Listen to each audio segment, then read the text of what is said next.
Bienvenidos a un devocional más que estamos haciendo con el libro de Primera de Corintios. Recuerda que es Pablo quien empieza esta iglesia o funda esta iglesia en su segundo viaje misionero el año 57 después de Cristo.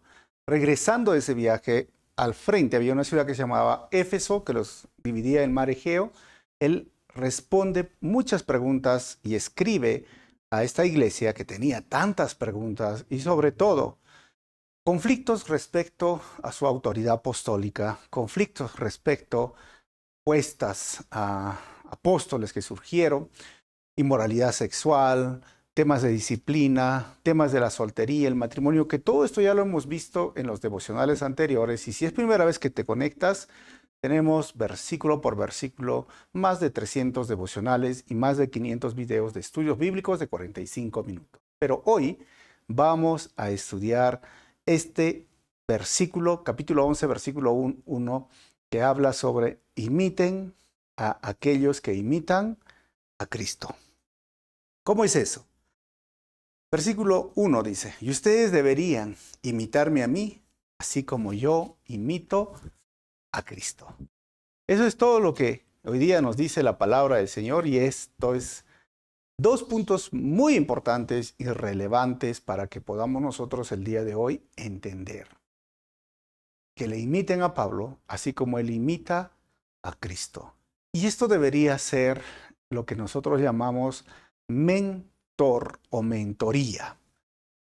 Este tema no es muy tocado el día de hoy. ¿Qué significa? De que yo, siendo un joven o una persona recién convertida, debería tener alguien que me pueda ayudar en situaciones difíciles, en situaciones hasta a veces pecaminosas, o cómo luchar con la tentación, lo que se le llamaría un discipulador, alguien que me discipule, o un mentor, alguien que tenga más experiencia, que tenga más años quizás de vivencia, no necesariamente, pero que sea sabio.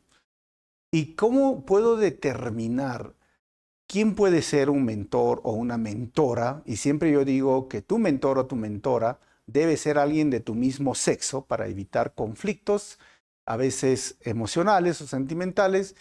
¿Cómo debería de ser? Unos requisitos indispensables y básicos. ¿Esa persona imita a Cristo? ¿Tú puedes ver a Cristo reflejado en la vida de esa persona? O sea, no solamente es que va a la iglesia, sino que imita a Cristo. Porque el Evangelio no solamente es teoría, es práctica.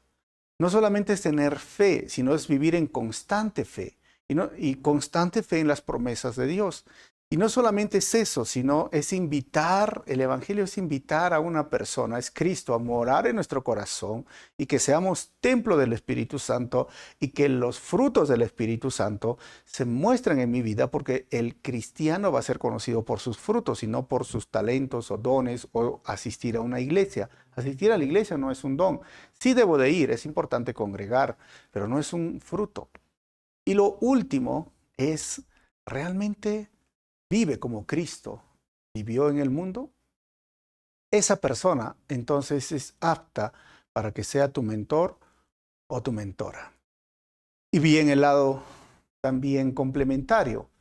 Tú, si estás cumpliendo estos requisitos, deberías ser mentor de aquellas nuevas personas, de aquellos nuevos creyentes que necesitan sabiduría, experiencia de vida cristiana, o cómo luchar frente a las tentaciones o los problemas diversos, y cómo podrían ellos salir adelante en medio de esta corrupción, de esta problemática, de las tentaciones que enfrentamos el día de hoy en el mundo. Es decir, cada discípulo de Jesús debe tener un discipulador. Y cada mentor debe ser mentoreado. Cada hijo de Dios debe tener un mentor. Esa es la forma. Pablo se puso en esta posición en Corintios. Y Pablo fue mentor de Timoteo, mentor de Tito. Tenía un equipo, mira, Demas, Afrodito, Trófimo, aún cuenta la Biblia de este hombre Onésimo, que escapó de su amo, pero al final conoció a Pablo. Pablo le ayudó a conocer al Señor, se transformó, cambió, le pidió a Filemón que lo perdone y, ¿sabes? Después Onésimo, aunque era esclavo social en esa época, llegó a ser pastor, pastor de la iglesia. Timoteo, pastor. Tito, pastor. Es decir, esto debería ser siempre el orden. Ese es nuestro rol, esa es nuestra función. Yo tengo un mentor, he sido mentoreado y ahora puedo mentorear a muchas personas. Y lo segundo es que Cristo es nuestro estándar de vida. Yo debo de parecerme a Cristo, yo debo imitar a Cristo, yo debo de hacer lo que hacía Cristo. ¿Y qué hacía Cristo cuando estaba en este mundo?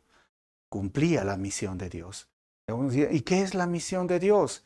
Que todos los pueblos, que todas las lenguas, que todo hombre o mujer, cultura, por más alejado que esté de la civilización, ya estamos hablando la selva, los Andes o muchos otros lugares, conozcan a Jesucristo como su Señor y Salvador.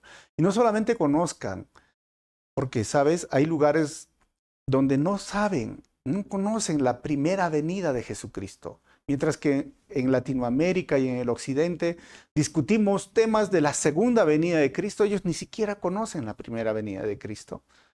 Y no solamente conozcan para qué vino Cristo, para salvarlos y rescatarlos de esta vida que estamos condenados al lago de fuego y Él es nuestro Salvador, sino que lo adoren. Esa es la meta de la misión. Apocalipsis dice, Juan, que vio a muchas personas adorando al Señor de toda lengua, de toda tribu, de todo pueblo, de toda etnia, con muchas vestimentas de ropa quizás. Pero esa es la meta. Y no pueden adorar a Dios si no han sido discipulados o mentoreados. Y no pueden ser discipulados si no hay alguien que les predique. Y no hay alguien que los predique si las iglesias no los envían. Estás viviendo como cristiano, seguidor de Cristo, cumpliendo la misión de Dios, porque eso es lo que hacía Dios. ¿Y qué más hacía Jesucristo? Predicaba, ayudaba al necesitado, sanaba, cumplía en obediencia, no solamente en obediencia de la Biblia a someterse a sus padres terrenales, sino a su Padre celestial.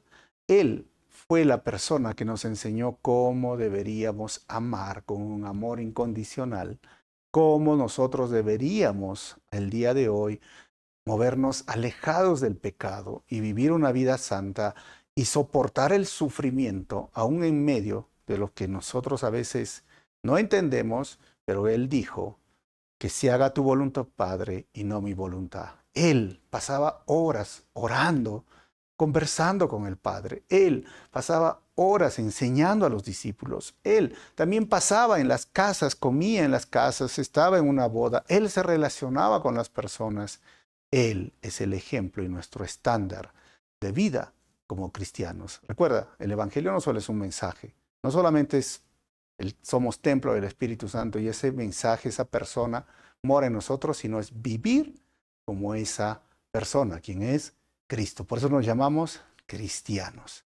¿Estás cumpliendo estas dos cosas el día de hoy? Bueno, si no lo estás haciendo, pídele al Señor hoy día en oración y dile, Señor, de repente me falta ser mentoreado o mentorear a otro, o me falta imitarte a ti, amado Cristo. Tú eres mi estándar y quiero vivir como tú vivías en la tierra.